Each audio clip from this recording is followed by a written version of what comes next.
প্রিয় ভাঙ্গা, সদরপুর এবং চরবদর্শনবাসী, আপনারা জানেন আমি মুফতি রায়হান জামিল ফরিদপুর ৪ আসনে জাতীয় পার্টির লাঙ্গল প্রতীক নিয়ে নির্বাচনে প্রতিদ্বন্দ্বিতা করছি।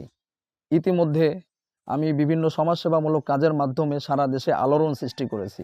বিশেষ করে আপনারা জানেন আমি চরবদর্শনে 2 টাকা কেজি চাল দিয়েছি, সদরপুরে 10 টাকা করে ইলিশ মাছ দিয়েছি, ভাঙ্গা থেকে 1 টাকা কেজি গরুর মাংস দিয়েছি। এছাড়াও অসংখ্য অগণিত মানুষকে আমি তাদের বাড়ি বাড়ি গিয়ে 1 বস্তা চাল এবং নিত্য প্রয়োজনীয় বাজার দিয়েছি এবং গরিব অসহায় মানুষ যারা টাকার অভাবে চিকিৎসা করতে পারছে না তাদেরকেও আর্থিক সহযোগিতা করেছি। এ ধরনের বহু সেবামূলক কাজ আমি করেছি।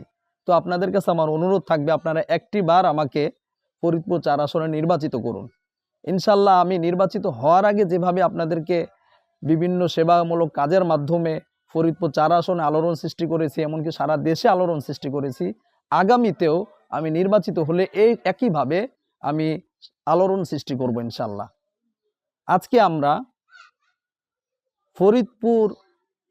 আমরা বৃহত্তর ফরিদপুর জেলার কৃতি সন্তান বঙ্গবন্ধু শেখ মুজিবুর রহমান এবং আল্লামা শামসুল হক ফরিদপুরি রহমতুল্লাহ আলাইহির কবর জিয়ারত করতে এসেছি। আমরা সবাই জানি বঙ্গবন্ধু শেখ মুজিবুর রহমান তিনি আমাদেরকে স্বাধীনতার স্বপ্ন দেখিয়েছেন এবং তিনি এই স্বাধীনতাকে বাস্তবায়নও করেছেন। আরেকজন আল্লামা শামসুল হক ফরিদপুরি রহমতুল্লাহ আলাইহি তিনি দ্বীনি শিক্ষাকে সারা দেশে ছড়িয়ে দিয়েছেন এবং নৈতিকতার আলোকে সারা দেশের মানুষকে আলোকিত করেছেন।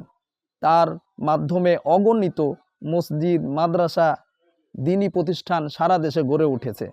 আজ আমরা এই 2 জন ব্যক্তির কবর জিয়ারত করেছি এবং আমরা আল্লাহ তাআলার কাছে দোয়া করি আল্লাহ তাদেরকে জান্নাত নসিব করুন এবং তাদের ভুল ত্রুটিকে মাফ করে দিন।